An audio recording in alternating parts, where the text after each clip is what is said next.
TRP போட்டித் தேர்வு மாணவர்கள் அனைவருக்கும் மனமார்ந்த வாழ்த்துக்களும் பாராட்டுகளும். நாம் இந்த வகுப்பிலிருந்து டிஆர்பி தேர்வில் கேட்கக்கூடிய தமிழ் தகுதி தேர்வு பற்றிய வகுப்புகளை பார்க்கலாம் நண்பர்களே. ஏற்கனவே சென்ற வகுப்பில் சொல்லி இருந்தது போல தமிழ் தகுதி தேர்வுக்கான வகுப்புகள் தொடர்ந்து நடைபெற இருக்கிறது, பயன்படுத்தி கொள்ளுங்கள். அதாவது அனைத்து டிஆர்பி தேர்வுகளிலும் தமிழ் தகுதி தேர்வு என்று ஒன்று வைத்திருக்கிறார்கள்.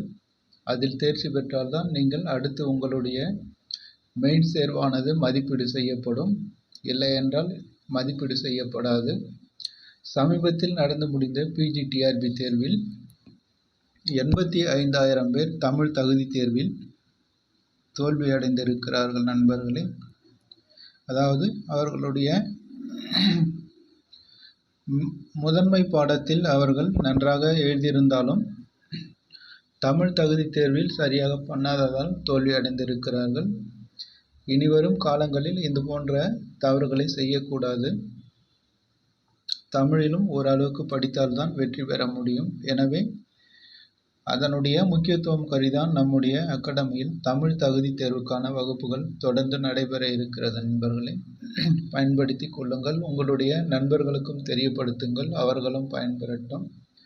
அதுபோக தமிழ் தகுதி தேர்வுக்கு பள்ளி புத்தகங்களே போதுமானது நண்பர்களே. பெரும்பாலான கேள்விகள் அதிலிருந்து தான் கேட்கிறார்கள். அதாவது நீங்கள் தேர்ச்சி பெறக்கூடிய அளவிற்கு பள்ளி புத்தகங்களில் இருந்து தான் கேட்கிறார்கள். புத்தகத்தையே படிக்காத மாணவர்கள் எங்கிருந்து கேட்டிருக்கிறார்கள் என்று தெரியவில்லை என்று புலம்பிக் கொண்டிருக்கிறார்கள். புத்தகத்தை படித்து பாருங்கள், தெரியும். அதாவது 11ஆம் வகுப்பு பொது தமிழ் புத்தகம், 11ஆம் வகுப்பு சிறப்பு தமிழ் புத்தகம் என்று 2 இருக்கிறது. அதே போல 12ஆம் வகுப்பு பொது தமிழ், 12ஆம் வகுப்பு சிறப்பு தமிழ் என்று 4 புத்தகங்கள் இருக்கிறது நண்பர்களே. அதாவது 11ஆம் வகுப்பில் பொது தமிழ் பிளஸ் சிறப்பு தமிழ் என்ற 2 புத்தகங்கள் இருக்கிறது. அதே போல 12ஆம் வகுப்பிலும் பொது தமிழ் பிளஸ் சிறப்பு தமிழ் என்று 2 புத்தகங்கள் இருக்கிறது. இந்த 4 புத்தகங்களை படித்திருந்தாலே நீங்கள் தமிழ் தகுதி தேர்வில் தேர்ச்சி பெற்றிருக்க முடியும்.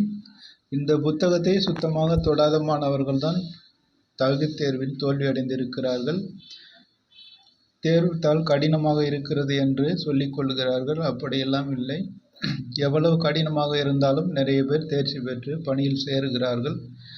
அவர்கள் எப்படி தேர்ச்சி பெற்றிருப்பார்கள்? கடினமாக படித்ததால் தான் தேர்ச்சி பெற்றிருக்க முடியும். எனவே படிக்காமல் யாரையும் குறை சொல்வது ஏற்றுக்கொள்ளக்கூடியதாக இருக்காது. அது உங்களுடைய நேரத்தையும் உங்களையும் தான் வீணடித்து கொள்ளும். எனவே தமிழ் தகுதி தேர்வுக்கு முறையாக பயிற்சி செய்யுங்கள். அப்போதுதான் நீங்கள் நினைத்ததை அடைய முடியும் நண்பர்களே. அதற்காக நம்முடைய அகாடமியில் தமிழ் தகுதி தேர்வுக்கான வகுப்புகள் தொடர்ந்து நடைபெற இருக்கிறது. இதை பார்த்தாலே நீங்கள் எளிதில் தேர்ச்சி பெற்றுவிட முடியும். ஏற்கனவே சொன்னது போல 11ஆம் வகுப்பு பொது தமிழ் புத்தகத்தில் இருந்து தொடங்குவோம். அதற்கடுத்து 11ஆம் வகுப்பு சிறப்பு தமிழ் புத்தகத்தை முடித்துவிட்டு அதன் பிறகு 12ஆம் வகுப்பு பொது தமிழ், 12ஆம் வகுப்பு சிறப்பு தமிழ் என்ற புத்தகங்களை பார்க்கலாம். இவை பள்ளி புத்தகங்களை முடித்த பிறகு அவுட் சோர்ஸ் புத்தகங்களில் இருந்தும் பார்க்கலாம் நண்பர்களே. அதாவது முனைவர் தேவிரா அவர்களுடைய தமிழ் இலக்கிய தகவல் களஞ்சியம் என்ற புத்தகமும், முனைவர் பாக்கியமேரி அவர்கள் எழுதிய வகைமை நோக்கில் தமிழ் இலக்கிய வரலாறு என்ற 2 புத்தகத்தையும் கடைசியில் பார்க்கலாம். ஏனென்றால் அது கொஞ்சம் கடினமான தகவல்கள் இருக்கும். எடுத்ததுமே கடினமாக நடத்தினால் உங்களுக்கு புரிந்து கொள்வது சிரமமாக இருக்கும் நண்பர்களே. எனவே பள்ளி புத்தகத்தில் இருந்து ஆரம்பிக்கலாம். எனவே முதல் வகுப்பாக 11ஆம் வகுப்பு பொது தமிழ் புத்தகத்தில் இருந்து பார்க்கலாம் நண்பர்களே. 11ஆம் வகுப்பு பொது தமிழ் புத்தகத்தில் இருந்து முக்கியமான தகவல்களை பார்க்கலாம். அதாவது தகுதி தேர்வுக்கு எப்படி கேட்பார்களோ அந்த தகவல்களை மட்டும் பார்க்கலாம் நண்பர்களே. முழுவதுமாக பார்க்க போவதில்லை. எனவே தொடர்ந்து பார்த்து பயன்பெறுங்கள், உங்களுடைய நண்பர்களுக்கும் தெரியப்படுத்துங்கள். அதாவது 11ஆம் வகுப்பு பொது தமிழ் புத்தகம் முதல் கேள்வியாக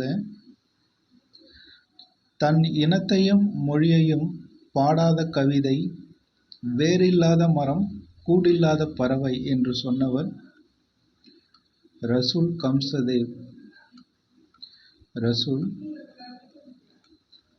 கம்சதேவ். இது முக்கியமான கேள்வி நண்பர்களே. டிஎன்பிஎஸ்சியில் பல முறை கேட்டிருக்கிறார்கள்.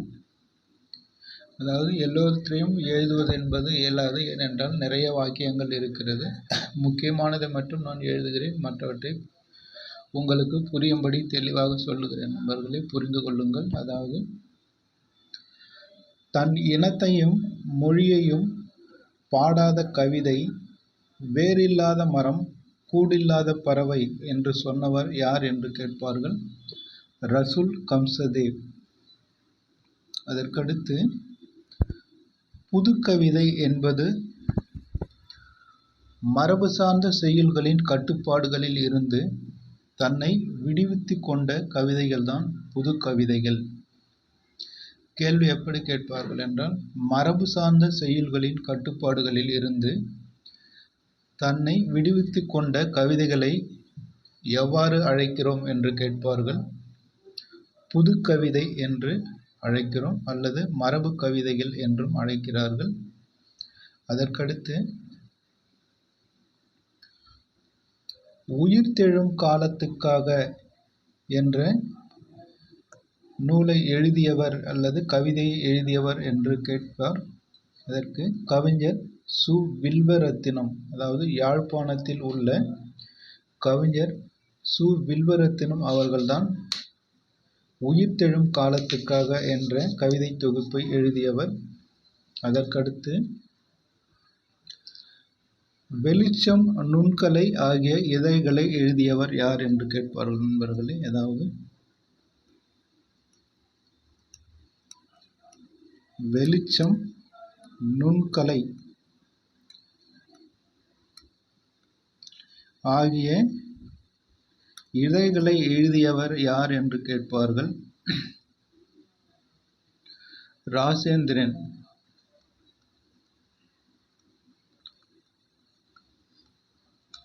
இவருடைய இயற்பெயர் இந்திரன் என்றும் அழைப்பார்கள் நண்பர்களே. இந்த இரண்டு ஏதேனும் ஒன்றுதான் கொடுப்பார்கள். இரண்டையும் தெரிந்து வைத்துக் கொள்ளுங்கள். அதாவது வெளிச்சம், நுண்கலை இதைகளை நடத்தியவர் அல்லது எழுதியவர் என்று கேட்டால் ராஜேந்திரன். அவருடைய இயற்பெயர் இந்திரன்.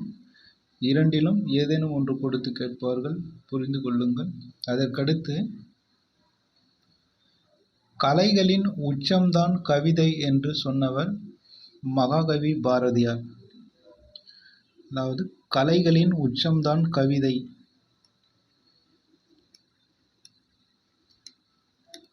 கலைகளின் உச்சம்தான் கவிதை என்று சொன்னவர் மகாகவி பாரதியார்.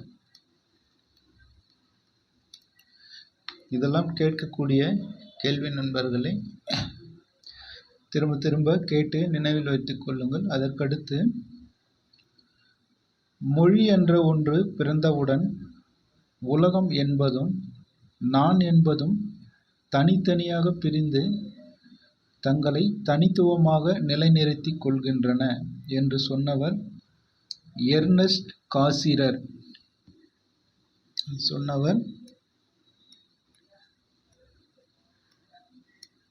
எர்னஸ்ட் காசிரர்.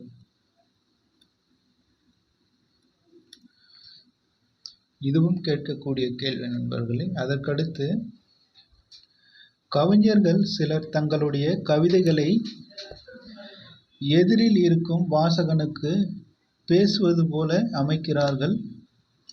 இந்த கவிதையை அவர்கள் நேரடி மொழி என்று கருதுகிறார்கள். அதாவது நேரடி மொழி என்பது கவிஞர்கள் தங்களுடைய கவிதைகளை எதிரில் இருக்கும் வாசகனுக்கு பேசுவது போல் அமைப்பதுதான் நேரடி கவிதை அல்லது நேரடி மொழியாகும். அதற்கடுத்து ஒரு கவிஞரை நிகழ்காலத்தவரா அல்லது இறந்த காலத்தவரா என நிர்ணயிக்கக்கூடியது நேரடி மொழிதான் என்று சொல்கிறவர் மலையாள கவிஞர் ஆற்றூர் ரவிவர்மா. அதாவது ஒரு கவிஞரை நிகழ்காலத்தவரா அல்லது இறந்த காலத்தவரா என நிர்ணயம் செய்வது நேரடி மொழி என்று சொன்னவர் மலையாள கவிஞர் ஆற்றூர் ரவிவர்மா. அதற்கடுத்து வால்ட் விட்மேன் புதுக்கவிதை இயக்கத்தை தோற்றுவித்தவர் வால்ட் விட்மேன். இதெல்லாம் கேட்கக்கூடிய கேள்வி நண்பர்களை ஏற்கனவே கேட்டு இருக்கிறார்கள். வால்ட் விட்மேன் புதுக்கவிதை இயக்கத்தை தோற்றுவித்தவர். இவருடைய முக்கியமான படைப்பு புல்லின் இதழ்கள். புல்லின் இதழ்கள் என்ற நூலை எழுதியவர் யார் என்று டிஎன்பிஎஸ்சி தேர்வில் பலமுறை கேட்டிருக்கிறார்கள். வால்ட் விட்மேன் இவர் அமெரிக்க நாட்டைச் சேர்ந்த கவிஞர் ஆவார். புதுக்கவிதை இயக்கத்தை தோற்றுவித்தவர் நண்பர்களே முக்கியமான கேள்வி. புதுக்கவிதை இயக்கத்தை தோற்றுவித்தவர்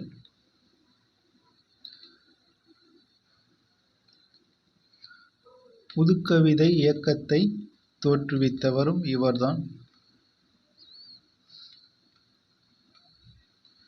புதுக்கவிதை இயக்கத்தை தோற்றுவித்தவரும் இவர்தான். புல்லின் இதழ்கள் என்ற நூலை எழுதியவரும் இவர்தான். இவர் அமெரிக்க நாட்டைச் சேர்ந்தவர் வால்ட் விட்மேன். 3 விதமான கேள்விகள் இதிலிருந்து கேட்பார்கள் நண்பர்களே. நீங்கள் புரிந்து கொள்வதில் தான் இருக்கிறது. அதற்கடுத்து பாப்லோ நெரூடா 1971 இலக்கியத்திற்கான நோபல் பரிசு பெற்றவர். இலக்கியத்திற்காக நோபல் பரிசு பெற்றவர் பாப்லோ நெரூடா. பாப்லோ நெரூடா இவரும் தென் அமெரிக்க நாட்டைச் சேர்ந்தவர். இதுவும் ஏற்கனவே கேட்கப்பட்ட கேள்வி நண்பர்களே. நான் சொல்வது எல்லாமே டிஎன்பிஎஸ்சியில் கேட்கப்பட்ட கேள்வி. தகுதி தேர்வில் நிச்சயமாக கேட்பார்கள். அலட்சியமாக விட்டுவிடாதீர்கள். நிறைய பேர் இப்பொழுது புலம்பிக் கொண்டு இருக்கிறார்கள். அந்த நிலைமை உங்களுக்கு வரக்கூடாது. எனவே இதை பயன்படுத்தி கொள்ளுங்கள். அதற்கடுத்து தமிழின் கவிதையியல் என்ற நூலை எழுதியவர். தமிழின் கவிதையியல் என்ற நூலை எழுதியவர் கா. சிவத்தம்பி.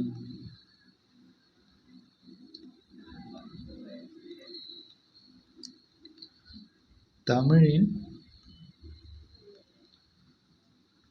கவிதையியல் என்ற நூலை எழுதியவர் கா. சிவத்தம்பி. இதுவும் கேட்கக்கூடிய கேள்வி நண்பர்களே. அதற்கடுத்து ஏற்கனவே சொன்னதுதான் வெளிச்சம் நுண்கலை இதழ்களை நடத்தியவர் ராஜேந்திரன். அவர் பெயர் இந்திரன். அதற்கடுத்து முக்கியமான தலைப்பு நன்னூல். தமிழின் முதல் இலக்கண நூல் தொல்காப்பியம்.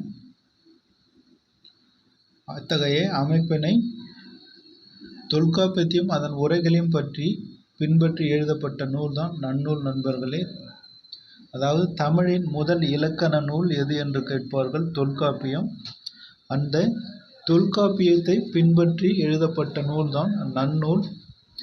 நன்னூலை எழுதியவர் யார் என்று கேட்பார்கள், பவணந்தி முனிவர். நன்னூலை எழுதியவர் பவணந்தி முனிவர். காலம் கிபி 13ஆம் நூற்றாண்டு.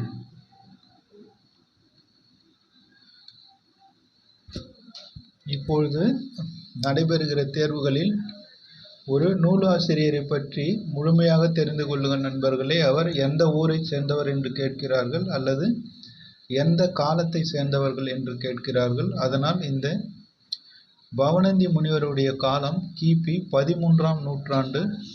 இதுபோல அனைத்து நூலாசிரியர்களுக்கும் விவரங்களை தெளிவாக தெரிந்து கொள்ளுங்கள். யாரை பற்றி வேண்டுமானாலும் கேட்கலாம். அவர் எந்த காலத்தை சேர்ந்தவர் என்று கேட்பார்கள் நண்பர்களே, அதை தெரிந்து கொள்ளுங்கள். அதற்கடுத்து பாயிரம் நூலை உருவாக்கும் ஆசிரியரின் சிறப்பையும் அந்நூல் வழங்கும் கருத்து வளத்தையும் தொகுத்து நூல் முகப்பில் வைக்கும் முறை பற்றி பேசுவதுதான் பாயிரம். அதாவது முன்னுரை என்று சொல்லக்கூடிய அந்த அமைப்பு தான் பாயிரம் நண்பர்களே. அதற்கடுத்து சொல்லும் பொருளும் என்று சில இருக்கிறது, அதை பார்க்கலாம். பால் என்றால் வகை என்று பொருள். இயல்பு என்பது இலக்கணம். இதெல்லாம் கேட்கக்கூடிய கேள்வி நண்பர்களே. தகுதி தேர்வில் இது போன்றுதான் கேட்பார்கள். இயல்பு என்பது இலக்கணம், இது முக்கியமானது நண்பர்களே. இயல்பு என்பதை கொடுத்து கீழே 4 ஆப்ஷன் கொடுப்பார்கள். இயல்பு என்பது இலக்கணம். அதற்கடுத்து மாடம் என்பது மாளிகை. அதற்கடுத்து முக்கியமானது டிஎன்பிஎஸ்சி தேர்வில் கேட்கப்பட்ட கேள்வி, அமை என்பது மூங்கில். அமை என்பது மூங்கில் நண்பர்களே. அதாவது சொல்லும் பொருளும் என்ற தலைப்பில் அமை என்பதற்கான பொருள் என்ன என்ற தகுதி கேள்வி கேட்பார்கள். யாருமே யோசிக்க முடியாத பதில் மூங்கில். அது அதே போல மூங்கில் என்பதற்கான பொருள் என்ன என்று மாற்றியும் கேட்பார்கள். அதற்கும் நீங்கள் தயாராக இருக்க வேண்டும். கேள்விகள் எப்படி வேண்டுமானாலும் கேட்கலாம் நண்பர்களே. உங்களுடைய திறமைதான் எப்படி புரிந்து கொள்ளுகிறீர்கள் என்பதில்தான் வெற்றியானது அடங்கியிருக்கிறது. அதற்கடுத்து நன்னூலின் முதல் பதிப்பு எப்பொழுது வெளிவந்தது என்று கேட்பார்கள். முக்கியமான கேள்வி. நன்னூலின் முதல் பதிப்பு 1834ஆம் ஆண்டு வெளிவந்தது நண்பர்களே. நன்னூலை எழுதியவர் பவணந்தி முனிவர். அவருடைய காலம் 13ஆம் நூற்றாண்டு. நன்னூலினுடைய முதல் பதிப்பு வெளிவந்தது 1934. அதற்கடுத்து சில இலக்கண குறிப்புகளை பார்க்கலாம்.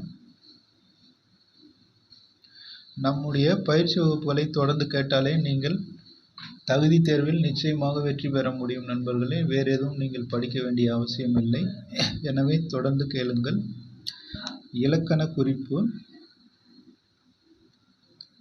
காட்டல், கோடல், தொழில் பெயர் நண்பர்களே. இதற்கான விளக்கத்தை நான் சொல்லுகிறேன்.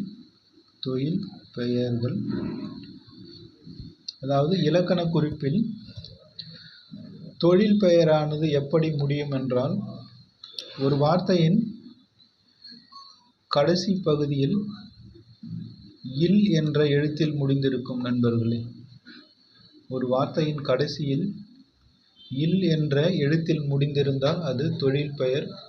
இப்படி சுருக்கமாக தெரிந்து வைத்துக் கொள்ளுங்கள். இதற்கு இலக்கணத்தை எல்லாம் நீங்கள் படித்து புரிந்து கொள்ள தேவையில்லை நண்பர்களே. ஏனென்றால் நீங்கள் எழுதக்கூடியது தகுதி தேர்வுதான். தமிழ் ஆசிரியராக நீங்கள் செல்லப்போவதில்லை. தமிழ் தேர்ச்சி பெற்றால் போதும். அதற்கு இந்த ஷார்ட்கட் மெத்தடு போதுமானது நண்பர்களே.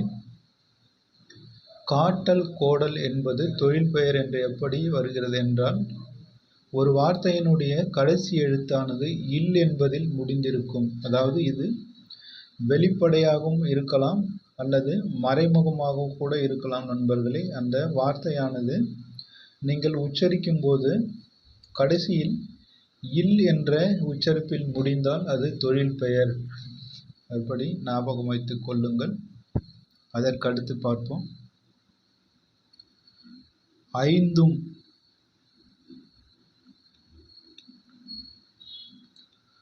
ஐந்தும் என்பது முற்றுமை. அதாவது ஒரு வார்த்தையினுடைய கடைசி எழுத்தானது இம் என்பதில் முடிந்தால் அது முற்றுமை நண்பர்களே. ஐந்தும், அதாவது ஒரு வார்த்தையானது முடிவு பெறுகிறது, எனவே அது முற்றுமை என அழைக்கப்படும்.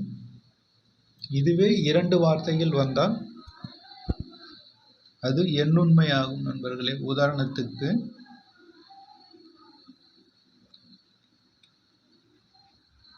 ஐந்தும் ஆறும் இலக்கண குறிப்பு கேட்டால் எண்ணுண்மை.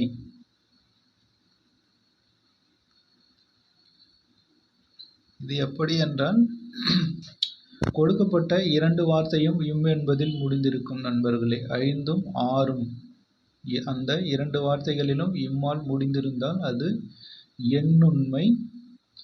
ஒரே வார்த்தை இம்மில் முடிந்திருந்தால் அது முற்றுமை நண்பர்களே. தெளிவாக புரிந்து கொள்ளுங்கள். அதற்கடுத்து வினையால் அணையும் பெயர் முக்கியமானது.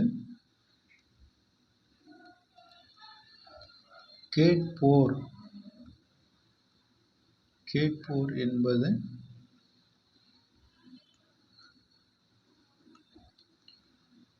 வினையால் அணையும் பெயர். முக்கியமான இலக்கண குறிப்பு. வினையால் அணையும் பெயரிலிருந்து ஒரு கேள்விகள் கேட்பார்கள். இது எப்படி என்றால், கொடுக்கப்பட்ட வார்த்தையானது கடைசியில் இர் என்பதில் முடிந்திருக்க வேண்டும் நண்பர்களே. இர் என்பதில் முடிந்திருந்தால் அது கண்டிப்பாக வினையால் அணையும் பெயர். இரு தவிர்த்து சில வினையால் அணையும் பெயரும் வரும். இன் என்பதில் முடிந்திருந்தாலும் அதுவும் வினையால் அணையும் பெயர்தான். அதாவது கேட்போர் என்பதற்கு பதிலாக கேட்போன் என்று முடிந்திருந்தாலும் அதுவும் வினையால் அணையும் பெயர்தான் நண்பர்களே.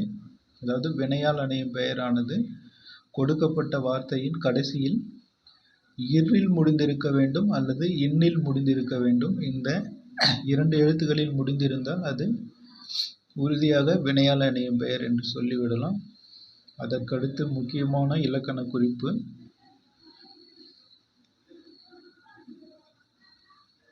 மாநகர்.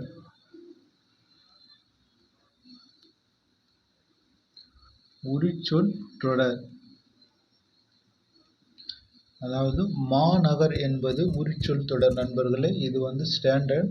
அதாவது ஒரு வார்த்தையினுடைய முதலில் மா என்ற எழுத்தானது வருமானால் அது பெரும்பாலும் உரிச்சொல் தொடராகத்தான் இருக்கும். அதன் அடிப்படையில் மா என்பது உரிச்சொல் தொடர். அதை புரிந்து கொள்ளுங்கள். அதற்கடுத்து சில விவரங்களை இப்போது பார்க்கலாம். நன்னூலானது தொல்காப்பியத்தை முதல் நூலாக கொண்டு எழுதப்பட்ட வழிநூல். இது ஏற்கனவே பார்த்ததுதான். 13ஆம் நூற்றாண்டில் பவணந்தி முனிவரால் எழுதப்பட்டது. இது தமிழ் இலக்கண நூலாகும். சீயகங்கன் என்ற சிற்றரசன் கேட்டுக்கொண்டதால் பவணந்தி முனிவர் நன்னூலை இயற்றினார் என்பது பாயிரம் குறிப்பிடுகிறது. ஈரோடு மாவட்டம் மேட்டுப்புதூர் என்ற ஊரில் 8ஆம் தீர்த்தங்கரரான சந்திர பிரபாவின் கோவில் உள்ளது. இங்கே பவணந்தியாரின் உருவ சிற்பமும் உள்ளது நண்பர்களே. அதற்கடுத்து எல்லா வகை நூல்களுக்கும் அழகு தருவதாக வைக்கப்படுவதுதான் அணிந்துரை. எல்லா வகை நூல்களுக்கும் அழகு தருவதற்காக வைக்கப்படுவதுதான் அணிந்துரை. அதற்கடுத்து முக்கியமானது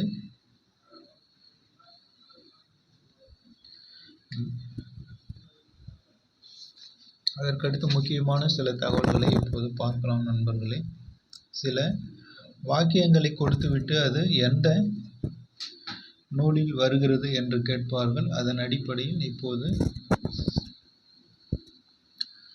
அறிவை சாகடித்து விட்டால் மனிதன் செத்து விடுவான் என்று சொல்லக்கூடிய நூல், அதாவது அறிவை சாகடித்து விட்டால் மனிதன் இறந்து விடுவான், அதாவது செத்து விடுவான் என்று குறிப்பிடுகிற நூல் ஃபாரன்ஹீட் 451.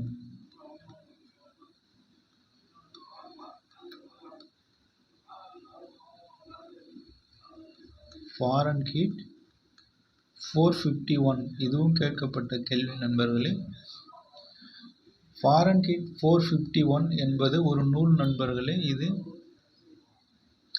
மெடிக்கல் சம்பந்தப்பட்ட கருவி கிடையாது, இது ஒரு நூல்.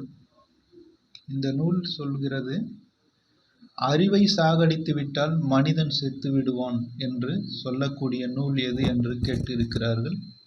அதுதான் ஃபாரன்ஹீட் 451. அதற்கடுத்து முக்கியமான ஒரு கேள்வி,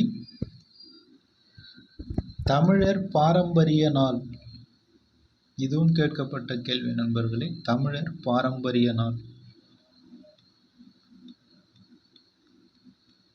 தமிழர் பாரம்பரிய நாள் ஜனவரி 14. இதுவும் கேட்கப்பட்ட கேள்வி.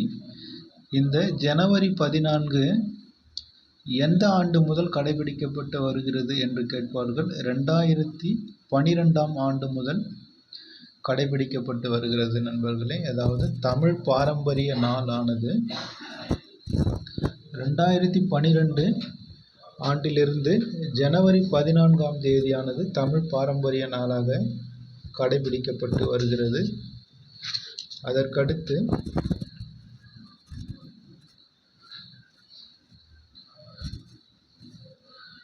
பனியும் பனி சார்ந்த நிலமும் 6ஆம் திணை. பனியும் பனி சார்ந்த நிலமும் எந்த இடம் என்று கேட்பார்கள். அதாவது எத்தனாவது திணை என்று கேட்பார்கள். 6ஆம் திணை நண்பர்கள். அதாவது 6ஆம் திணை. பனியும் பனி சார்ந்த இடமும் 6ஆம் திணை. அதற்கடுத்து சில விவரங்களை இப்போது பார்க்கலாம். வம்ச விருத்தி என்னும் சிறுகதை தொகுப்பிற்காக முத்துலிங்கம் அவர்கள் 1996ஆம் ஆண்டு தமிழ்நாடு அரசின் முதல் பரிசினை பெற்றிருக்கிறார். வடக்கு வீதி என்னும் சிறுகதை தொகுப்புக்காக 1999இல் இலங்கை அரசின் சாகித்ய பரிசையும் பெற்றிருக்கிறார். இதுவும் கேட்கக்கூடிய கேள்வி. வடக்கு வீதி என்னும் சிறுகதை தொகுப்பிற்காக 1999ஆம் ஆண்டு இலங்கை அரசின் சாகித்ய பரிசை பெற்றவர் எழுத்தாளர் முத்துலிங்கம். அதற்கடுத்து சில இலக்கணங்களை பார்க்கலாம். மொழி முதல் எழுத்துக்கள் மொத்தம் 22. அதாவது மொழி முதல் எழுத்துக்கள் எத்தனை என்று கேட்பார்கள். மொழி முதல் எழுத்துக்கள் மொத்தம் 22. நண்பர்களே, தமிழ் தகுதி தேர்வில் எதை வேண்டுமானாலும் கேட்பார்கள். ஏனென்றால் அது தகுதி தேர்வு. பாடத்திட்டத்தில் இல்லாததை கூட கேட்பார்கள். எனவே பாடத்திட்டத்தில் இருக்கதை மட்டும் படிக்க வேண்டாம் நண்பர்களே. அனைத்து தகவல்களையும் தெரிந்து கொள்ளுங்கள். பெரும்பாலும் தகுதி தேர்வை பொறுத்தவரை எதை வேண்டுமானாலும் கேட்கிறார்கள். பாடத்திட்டத்தில் இல்லை, அதை படிக்க தேவையில்லை என்றெல்லாம் நினைக்காதீர்கள். திடீரென்று எது வேண்டுமானாலும் கேட்டு விடுவார்கள். எனவே தெளிவாக படித்து கொள்ளுங்கள். அதற்கடுத்து சொல்லின் முதலில் வராதது. அதாவது ஒரு சொல்லின் முதலில் வராத எழுத்து ஆயுத எழுத்து. ஆயுத எழுத்து தான் ஒரு சொல்லினுடைய முதலில் வராதது. இதுவும் கேட்பதற்கு வாய்ப்பு இருக்கிறது நண்பர்களே. மொழி முதல் எழுத்துக்கள் மொத்தம் 22. ஒரு சொல்லில் முதலில் வராத எழுத்து ஆயுத எழுத்து. அதற்கடுத்து மொழி இறுதி எழுத்துக்கள். அதாவது இதில் மொழி முதல் எழுத்துக்கள் என்று பார்த்தோம். மொழியினுடைய இறுதி எழுத்துக்கள் 24. அதாவது மொழியினுடைய இறுதி எழுத்துக்கள் 24. இதெல்லாம் கேட்பதற்கு வாய்ப்பு இருக்கக்கூடிய தகவல்கள் நண்பர்களே. அதனால் தான் அதையெல்லாம் சொல்லுகிறேன். ஏற்கனவே சொன்னது போலதான் ஆயுத எழுத்து சொல்லின் முதலில் வராதது. அதற்கடுத்து முக்கியமான ஒரு ஆளுமையை பற்றி பார்க்கலாம். அதாவது மகாவித்துவான் மீனாட்சி சுந்தரனார் என்ற பன்முகை தன்மை கொண்ட ஆளுமை பற்றி இப்போது பார்க்கலாம் நண்பர்களே. கண்டிப்பாக இதிலிருந்து கேள்வி வரும். ஒரு கேள்வியாவது உறுதியாக கேட்பார்கள். எனவே புரிந்து கொள்ளுங்கள். மகாவித்துவான் மீனாட்சி சுந்தரனார்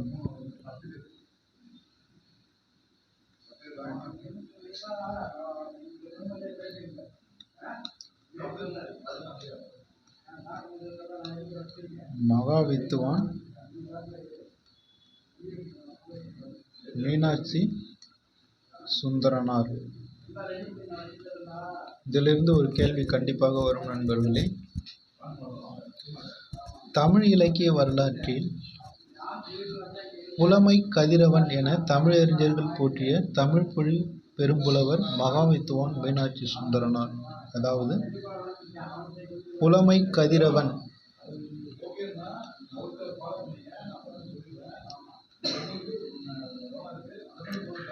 புலமை கதிரவன் என்று அழைக்கப்படுபவர் யார் என்று கேட்பார்கள் நண்பர்களே. ஏற்கனவே கேட்டிருக்கிறார்கள். புலமை கதிரவன் என்று அழைக்கப்படுபவர் மகாவித்துவான் மீனாட்சி சுந்தரனார். திருச்சிக்கு அருகில் உள்ள அதவத்தூர் என்னும் ஊரில் பிறந்தவர். அனைத்துமே கேட்கக்கூடிய தகவல் தான் நண்பர்களே. திருச்சிக்கு அருகில் உள்ள அதவத்தூர் என்னும் ஊரில் பிறந்தவர். திருவாடுதுறை மடத்தின் தலைமை புலவராக விளங்கியவர். திருவாடுதுறை ஆதீனம் என்று சொல்லுவார்கள் இல்லையா? திருவாடுதுறை மடத்தின் தலைமை புலவராக விளங்கியவர் மீனாட்சி சுந்தரனார். தமிழறிஞர்களை தேடி கண்டு வழிபட்டு செவி திறந்து கற்றவர்.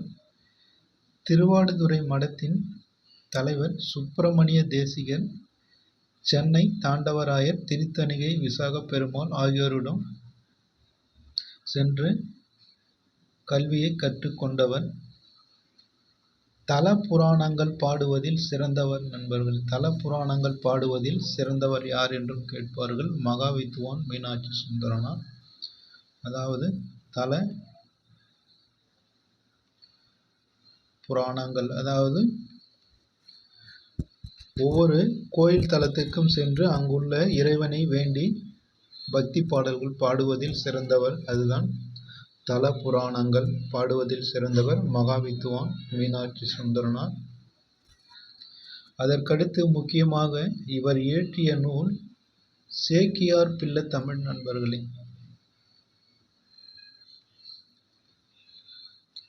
சேக்கியார் பிள்ளை தமிழ். சேக்கியார் பிள்ளை தமிழை இயற்றியவர் யார் என்று கேட்பார்கள். மகாவித்துவான் மீனாட்சி சுந்தரனார். அதற்கடுத்து யமக அந்தாதி, திரிவந்தாதி, வெண்பா அந்தாதி ஆகியவற்றையும் பாடியிருக்கிறார். அதாவது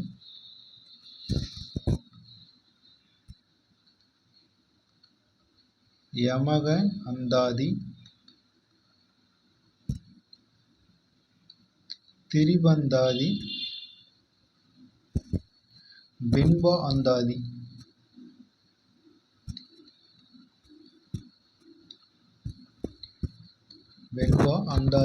இந்த 3 அந்தாதிகளையும் உருவாக்கி புகழ் பெற்றிருக்கிறார். அதற்கடுத்து மாலை, கோவை, கலம்பகம், பிள்ளைத்தமிழ் ஆகியவற்றையும் பாடி பெருமை பெற்றிருக்கிறார். முக்கியமாக சேக்கியார் பிள்ளை தமிழ் என்ற நூலை இயற்றியவர் மகாவித்துவான் மீனாட்சி சுந்தரனார் நண்பர்களே. அதுக்கடுத்து புலமை கதிரவன் என்று அழைக்கப்படுபவரும் மீனாட்சி சுந்தரனார் தான். இதுவும் கேட்கப்பட்ட கேள்வி. அதற்கடுத்து பூவை சாமிநாத ஐயர், தியாகராசர், குலாம் கதிரு நாவலர் ஆகியோர் இவருடைய மாணவர்கள். அதாவது பூவை சாமிநாத ஐயர் இவருடைய மாணவர் நண்பர்களே. மீனாட்சி சுந்தரனாரினுடைய மாணவர் தான் பூவை சாமிநாத ஐயர். அதற்கடுத்து சில விவரங்களை பார்க்கலாம். முக்கியமான தகவல்கள் நண்பர்களே. இதிலிருந்தும் கேள்விகள் வரும். தமிழ் என்ற சொல் தமிழருக்கு இனிமையானது. அதேபோல இனிமையும் நீர்மையும் தமிழெனல் ஆகும் என்று குறிப்பிடும் நூல் எது என்று கேட்பார்கள். பிங்கள நிகண்டு. இனிமையும் நீர்மையும்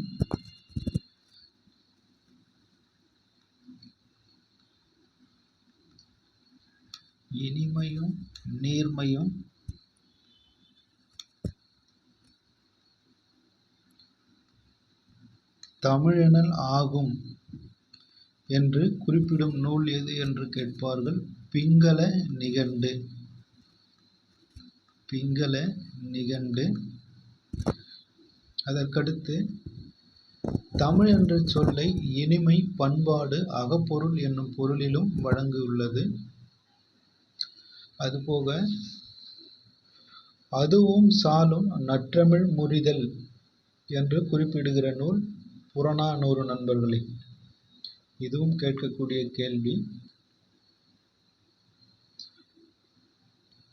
அதுவும் சாலும் நற்றமிழ் முழுதறிதல் புறநானூறு. இதெல்லாம் கேட்கக்கூடிய கேள்வி நண்பர்களே. வாக்கியத்தை கொடுத்து எந்த நூலில் இடம்பெறுகிறது என்று கேட்பார்கள். அதற்கடுத்து கவிதை என்பவற்றை தாண்டி பல்கலை புலமை என்ற பொருளிலும் ஆளப்பட்டுள்ளது. தமிழ்கெழு கூடல் என்ற விடத்தில் கலைப்புலமை என்ற பொருளில் ஆடப்பட்டுள்ளது. தமிழ் தழீஇய சாயலவர் என்று குறிப்பிட்டவர். தமிழ் தழீஇய சாயலவர் என்பவர் கம்பர். இதுவும் கேட்கக்கூடிய கேள்வி நண்பர்களே. தேவாரம் போன்ற பக்தி இலக்கியங்களில் தமிழ் பாட்டு என்னும் பொருளில் ஆளப்படுகிறது. அதுவும் கேட்பார்கள். எந்த வகை இலக்கியங்களில், அதாவது தேவாரம் போன்ற பக்தி இலக்கியங்களில் தமிழ் பாட்டு என்னும் பொருளில் ஆளப்படுகிறது? ஞான சம்பந்தன் சொன்ன தமிழ் இவை 10ம் மூலன் உரை செய்த 3000 தமிழ் என்பன எடுத்துக்காட்டாகும். 30 பாட்டுகளாலான திருப்பாவை ஆண்டாள் தமிழ் மாலை என்று குறிப்பிடுகிறார். பலமுறை கேட்கப்பட்ட கேள்வி நண்பர்களே. திருப்பாவை இயற்றியவர் யார் என்று கேட்பார்கள். திருப்பாவையை இயற்றியவர் ஆண்டாள். திருப்பாவையை தமிழ் மாலை என்று சொல்லுகிறவரும் ஆண்டாள் தான். அதாவது தமிழ் மாலை. 3 விதமான கேள்விகள் இதில் வரும் நண்பர்களே. திருப்பாவையை இயற்றியவர் யார் என்று கேட்பார்கள். ஆண்டாள் திருப்பாவையை வேறு எவ்வாறு அழைக்கிறார் என்று கேட்பார். தமிழ் மாலை. அதற்கடுத்து திருப்பாவையினுடைய வேறு பெயர் என்ன என்று கேட்பார்கள் நண்பர்களே. புரிந்து கொள்ளுங்கள். ஆண்டாள் என்பதை மறைத்துவிட்டு திருப்பாவை என்பதனுடைய வேறு பெயர் என்ன என்று கேட்பார்கள். தமிழ் மாலை. கட்டாயமான கேள்வி நண்பர்களே. எதிர்பார்க்கலாம். அதாவது திருப்பாவையை ஆண்டாள் தமிழ் மாலை என்று அழைக்கிறார். திருப்பாவையை இயற்றியவர் ஆண்டாள். திருப்பாவையினுடைய வேறொரு பெயர் என்ன என்று கேட்பார்கள். தமிழ் மாலை. இது 30 பாட்டுகளால் ஆனது நண்பர்களே. திருப்பாவையானது 30 பாட்டுகளால் ஆனது. இதுவும் கேட்கப்பட்டது. திருப்பாவை எத்தனை பாடல்களை கொண்டது என்று கேட்பார்கள். 30 பாடல்களை கொண்டது. அதற்கடுத்து பண்பாட்டு அசைவுகள் என்ற நூலை எழுதியவர். பண்பாட்டு அசைவுகள். பண்பாட்டு அசைவுகள் என்ற நூலை எழுதியவர் தொ. பரமசிவன். பண்பாட்டு அசைவுகள் என்ற நூலை எழுதியவர் தோ. பரமசிவன். நண்பர்களே, கண்டிப்பாக இந்த பகுதியில் இருந்து ஒரு கேள்வியானது உறுதியாக எதிர்பார்க்கப்படுகிறது. இந்த ஆண்டாள் பற்றிய தகவல்களிலிருந்து ஒரு கேள்வி வரும் நண்பர்களே. அதற்கடுத்து சில ஆங்கில வார்த்தை கொடுத்துவிட்டு அதற்கு சரியான தமிழ் வார்த்தையை கேட்க ஆரம்பிக்கிறார்கள். இப்பொழுது அதன்படி சில ஆங்கில வார்த்தைகளை பார்க்கலாம். அசத்தட்டிக்ஸ், AESTHETICS, அசத்தட்டிக்ஸ் என்பதனுடைய மிக சரியான தமிழ் வார்த்தை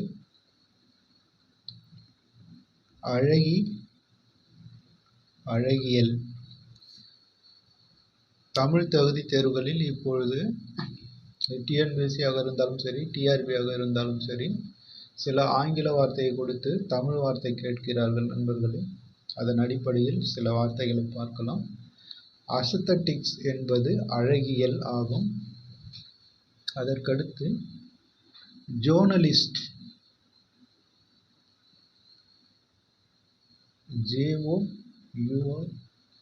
JOURNALIST, ஜோர்னலிஸ்ட் அப்படி என்பது இதழாளர். பத்திரிகையாளர் என்று போட்டால் தவறு நண்பர்களே. ஜோர்னலிஸ்ட் என்பது இதழாளர்.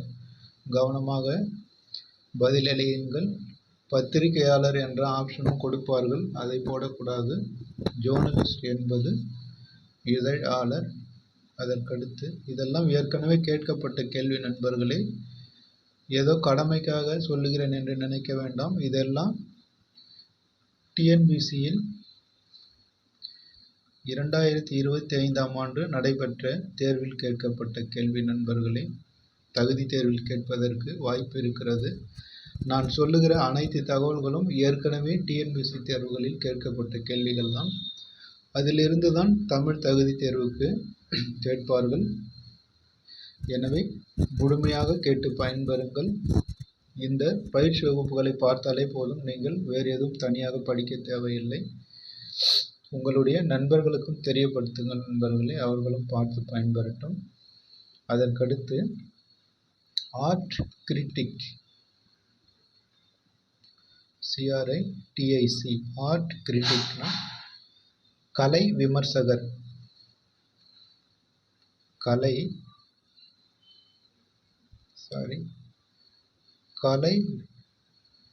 விமர்சகர். ஆர்ட் கிரிட்டிக்னா கலை விமர்சகர். அதற்கடுத்து புக் ரிவ்யூ. புக் ரிவ்யூனா புத்தக மதிப்புரை.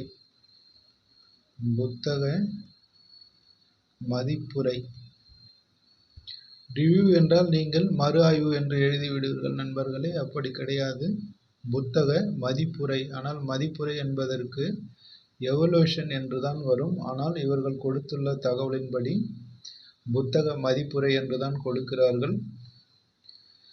அவர்களுடைய ஆன்சர் கீயில் பள்ளி புத்தகத்தில் என்ன இருக்கிறதோ அதுதான் கொடுப்பார்கள். நாம தனியாக எதுவும் எழுத தேவையில்லை நண்பர்களே. எனவே புத்தகத்தில் என்ன இருக்கிறதோ அதையே எழுதிவிடுங்கள். அதற்கு தான் மதிப்பெண் கிடைக்கும்.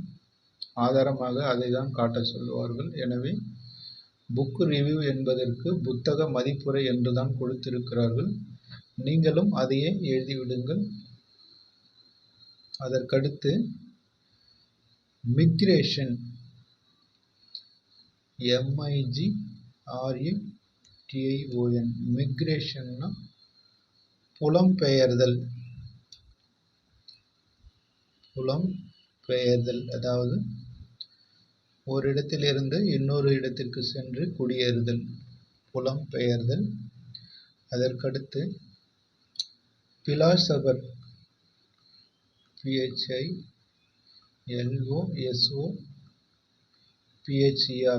பிலாசபர் என்பதற்கு சரியான தமிழ் வார்த்தை மெய்யியலாளர்.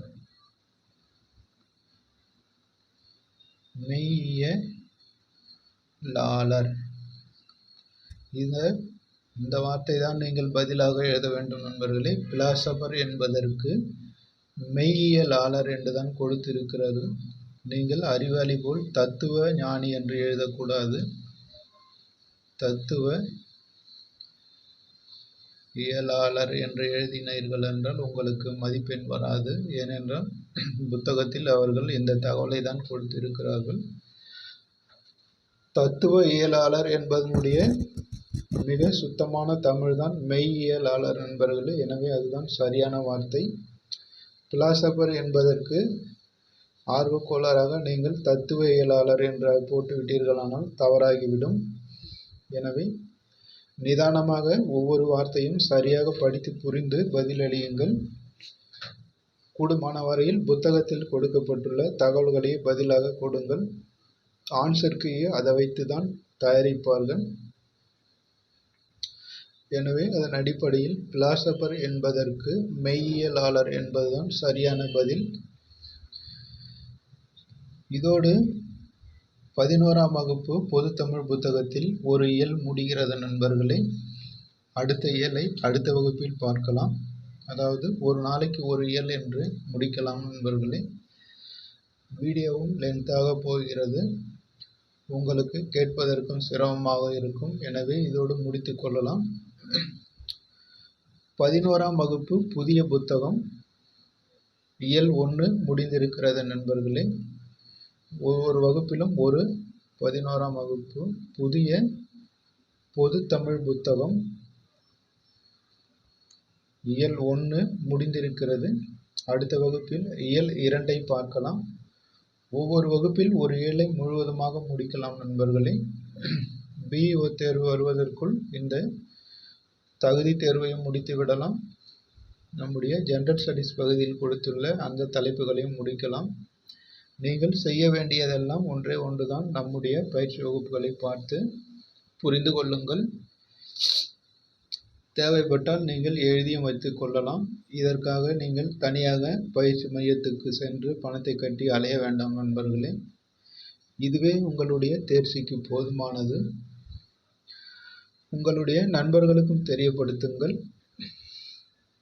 அவர்களும் பார்த்து பயன்பெறட்டும். இதோடு இந்த வகுப்பை முடித்து கொள்ளலாம். அடுத்து வரும் வகுப்பில் அதனுடைய தொடர்ச்சியை பார்க்கலாம் நண்பர்களே. நன்றி. மீண்டும் சந்திப்போம்.